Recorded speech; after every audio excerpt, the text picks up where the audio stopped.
Coming up next on Hands on Windows, we're going to take a look at a new recovery tool for Windows 11 called Point-in-Time Restore. Podcasts you love. From people you trust. This is TWiT. Hello, everybody, and welcome back to Hands on Windows. I'm Paul Thurrott, and this week I'm going to look at a brand new recovery tool built into Windows 11.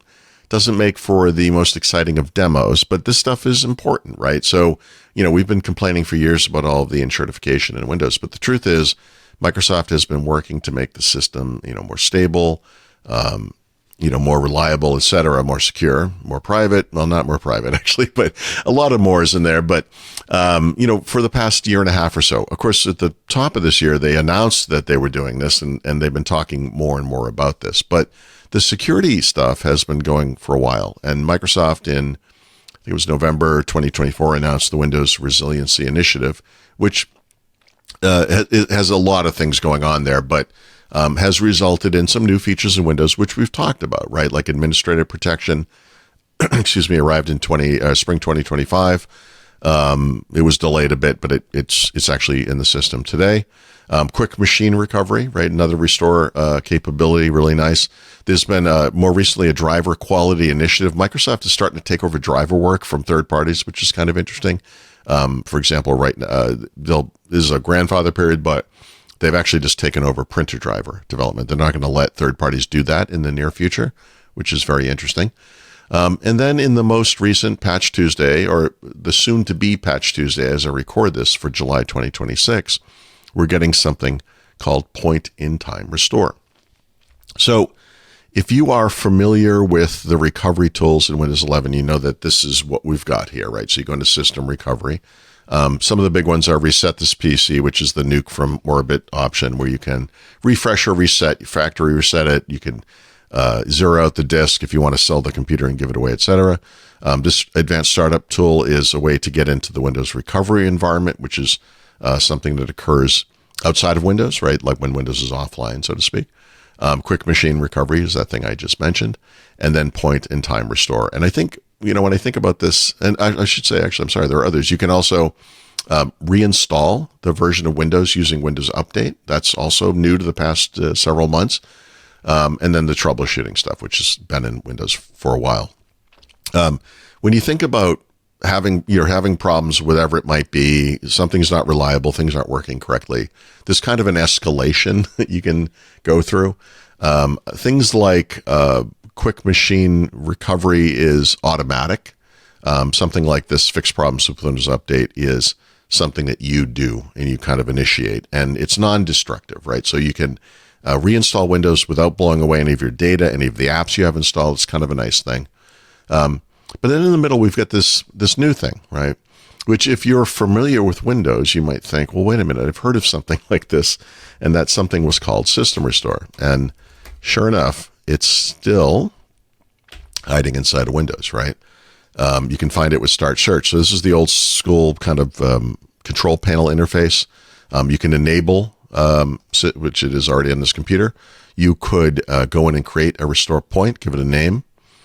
You could run System Restore from here and restore to a previous point in time. And the idea here is that maybe you installed a driver, although those things tend to self-rectify, but whatever it might be, some software, something, screw something up, Windows isn't working correctly, you can restore, go back in time, reboot the computer, and then that thing will not be installed anymore. So this was always a good idea. The problem with System Restore is that it was never modernized. And that's what Point-in-Time Restore is. It's a rewritten, brand new, modern version of System Restore. It has a couple of interesting advantages over System Restore. One of them is that it includes your user data. So if you have documents or other files, and those are going to be part of the restore. It also has some things that are not as good, right? So I mentioned here, and you can see it here, I could start a restore from within Windows. I can't show you this here because it's outside of Windows, but you could also boot into the Windows recovery environment and access your restore points from there and restore from outside of Windows. With point-in-time restore, that's the only way you can do it right now. That might change in the near future. The other downside I would say is there's no way to do a manual restore point. What this does instead is it creates a single restore point every 24 hours. It saves a maximum of 72 hours worth of restore points. And it manages disk space much better than System Restore used to. We'll look at that in a moment. But some pros and cons. I think in the end, this is going to end up just being better overall. But even today, I think it's just nice to have something that's more modern. All right, so we'll take a look at that in one moment. But first, let's take a quick break. Hey, Paul. Hey, everybody. This episode of Hands on Windows brought to you by Bitwarden, the trusted leader in passwords, pass keys, and secrets management. I use it for my AI, for instance, and for SSH. With more than 15 million users across 180 countries and over 80,000 businesses, Bitwarden has built his reputation around trust, transparency, open source security, and putting users first. And for those wondering, yes, I got it from Kyle Spear in the horse's mouth, the CTO and founder of Bitwarden. Bitwarden is absolutely committed to its free version. The company continues investing in secure, accessible tools that help individuals, families, and organizations protect their digital lives without compromising trust or transparency. And because Kyle and Bitwarden believe so deeply that security should be accessible to everyone, they continue to offer a trusted, free password manager. And you know how they make their money, more advanced tools for families or teams. And it works out beautifully that way. Bitwarden gives you everything you need to stay secure online. Generating strong passwords, storing passkeys, managing sensitive credentials, and syncing securely across devices. And for businesses and advanced users, Bitwarden also delivers enterprise-grade security tools, including their Secrets Manager, the Vault Health Reports, and secure credential sharing for teams. Bitwarden has just introduced its new Agent Access SDK, and they've open sourced this for everyone. It's an open source developer toolkit designed to help teams securely integrate credential access into applications, automation workflows, and AI agent environments. The SDK enables controlled, human-approved, just-in-time access to credentials stored in Bitwarden vaults without exposing sensitive information or granting persistent access. It's designed to support modern development and automation workflows while keeping security and transparency front and center. And because Bitwarden is open source, that code base is continuously reviewed. It's right there on GitHub and audited by both the community and independent third-party experts. Open source is super important to me. That's why I use Bitwarden. Bitwarden also complies with major security and privacy standards, SOC 2 Type 2, GDPR, HIPAA, CCPA, ISO 27001. And Bitwarden is continuing to evolve to meet modern security needs, including expanded passkey support, secure developer tooling, and flexible self-hosting options for users who want additional control over their environments. Get started today with a free trial of a Bitwarden Teams or Enterprise plan, or get started for free across all devices as an individual user at bitwarden.com/twit. That's bitwarden.com/twit. It's the only one I use, the only one Steve Gibson uses. It's the only one my AI uses. bitwarden.com/twit. Now, back to Hands on Windows. So there are two sides to point-in-time restore, if that makes sense. There's this little management interface here. So if I click View or Edit, got to go through a user account dialog there. And even though there's a lot of stuff going on here, there's actually only two things you can do here. You could turn it off. Point-in-time restore is on by default. And you can set how much disk space it's allowed to use. By default, it's going to use 2% of the disk size max. It's actually really never going to reach that number, probably because it's only saving 72 hours, meaning it's really like 3 restore points, right? I don't know why this is no snapshots available. I actually have snapshots on this computer, but again, beta software, whatever. But if you're in a managed environment, if you're an admin and you're managing this and other computers for workers, you can actually program or configure these other things, right? So you could go in and you could have a different number of restore points you could restore them on a different frequency and so forth. So there's other options in here, but for individuals, for people who are running Windows 11 Home or Pro, not a lot to do here. It just kind of happens automatically, right? But that's kind of the nature of restore tools, right? The idea here is that you don't think about this or worry about it until something goes wrong. And then when something goes wrong, you think, well, okay, what can I do, to fix this? And so this is one of the things you can do. To do this, though, you have to get into the Windows recovery environment. I can't boot this computer into that now because then I wouldn't be able to record the screen. But I do have this virtual machine running, and it is in the Windows recovery environment, right? And so this is, if you're a technical user, you probably, you might see this all the time. If you're an average mainstream user, you may have never seen this. But the way you can get to this from within Windows is to click Restart Now. I will not do that, but next to Advanced Startup. And what your computer will reboot, and then it will go to this screen, right? If you have recovery media of any kind, you can make a recovery disk in Windows. If you have the Windows installation media, that lets you recover as well. If something is wrong with your computer, it might just go into this automatically. There are various ways to get to this, but this is typically what it looks like. To see point-in-time restore here, you're going to go into Troubleshoot. It's now the top option here. And this is the hilarious screen. Oh, good. It's not even working. Okay. So let me just show you I'm just going to turn this thing off because that was pointless. But I'll just show you a screenshot instead, because what happens is you have to type in your BitLocker recovery key before you can use point-in-time restore. That is a crazy requirement. This is a 48-digit alphanumeric code. It's, it'd be very easy to type it in incorrectly. You're offline in Windows, so you can't access it from Windows. You have to have this thing on your phone or some other device, another computer, whatever it might be. There's a whole thing you have to go through to make that work. But that's the world we live in. And that's why if they would let you do this from within Windows, which I think they will in the future, this will be a much more seamless process, because I'm signed into a Microsoft account here. It could go get it from OneDrive, which is where it would be installed by default. I wouldn't have to type it in, but typing in if you haven't lived until you've until you've typed in a BitLocker recovery key. But let me see if I can find a picture of this. Yeah. So,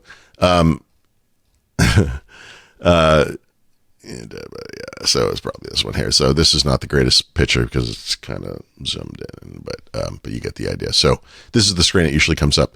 So you type in this code. If you do it correctly and click continue, you're good. If you don't, you got to fix it. At least it doesn't erase it. It takes a while. I've had good luck with this recently for some reason, but this is, you can imagine this is a place you could really screw this up. Once you get past this, what you'll see is a list of the restore points you have. I just showed you in this system, for some reason, I actually don't have any, but if I did on that computer, you would see a list of dates and times, and sizes, and it would be here in a list, and you would see that same list. And you click on the one you want, are you sure? It will mention something about data loss. Because if you think about it, you're using a computer, you have files on the computer, you're doing whatever you're doing for work, something goes wrong. And you're like, oh boy, I have to restore this to a previous point in time. And that's great. But if you have files in your user directories, meaning under your user folder, right, which by default for me is not on my phone, is in users Paul, right? Anything in here that was made, like created or modified after that restore point was made, could be lost, right? If you are not backing up your folder to OneDrive and you have a file here, you restore it to 9 o'clock in the morning, hours ago, that file will be gone, right? So the advice here is the advice Microsoft has been given for a long time, which is you should be using OneDrive in their view, or whatever cloud service, to have whatever files you're working on always syncing to the cloud. Because in that case, it doesn't matter if the restore point is older than when that file was in use, because it's syncing from the cloud. So you're always going to get the latest version. It's going to be fine. They also support version control and all that kind of thing. But there is I mentioned this only because that data loss warning might be a little alarming. If you're worried that I'm going to restore my computer and then lose some files I was working on. If you're doing things correctly is a tough term, but if you're doing things in a way that will keep your data safe, which to me is syncing them on to some cloud service, whatever you choose, that will prevent that problem. So there's that. And then there's the whole system restore comparison. Like I said, I think they're going to close the gap on certain place in certain ways, and I think it's already better in certain ways. So we'll see what happens there. But there you go. It's just again, like I said, not a great demo, but a really useful feature that you will be so happy exists if you need it. And if this doesn't solve the problem for you somehow, you have these other options you can go through, right? And there's the nuke from orbit option, like I said. Reset this PC, which has been in Windows for over a decade, and works basically the same as it ever has. But this is a way just to nuke the whole thing and just go back to a clean install if that's what you want. In that case, once again, syncing to a cloud data storage provider makes a lot of sense because you don't have to worry about data loss. You're going to be fine. Just by doing that, it makes some of these other restore options less scary, I guess is the way to say it. Timing wise, this feature is coming in the July 2026 Patch Tuesday update, so it'll be generally available by the time you see it. So widgets, I think was the previous episode, same thing. Those are July 2026 features, so you're just going to get them, right?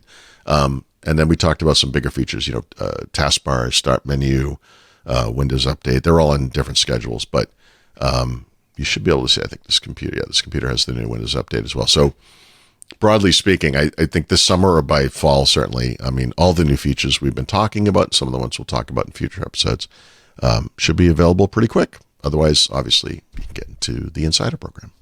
Okay. Well, thank you for watching. I hope this was interesting on some level. Wasn't the best demo in the world, sorry, but really useful feature. We'll have a new episode of Hands on Windows every Thursday. You can find out more about the show at twit.tv/HOW. Thank you for watching again. Thank you especially to our Club TWiT members. If you're not a member, please do consider joining. And you can learn more about that program at twit.tv/clubtwit. Thank you. I'll see you next week. Hi there, Leo Laporte here. I just wanted to let you know about some of the other shows we do on this network. You probably already know about This Week in Tech. Every Sunday, I bring together some of the top journalists in the tech field to talk about the tech stories. It's a wonderful chance for you to keep up on what's going on with tech, plus be entertained by some very bright and fun minds. I hope you'll tune in every Sunday for This Week in Tech. Just go to your favorite podcast client and subscribe. This Week in Tech from the TWiT Network.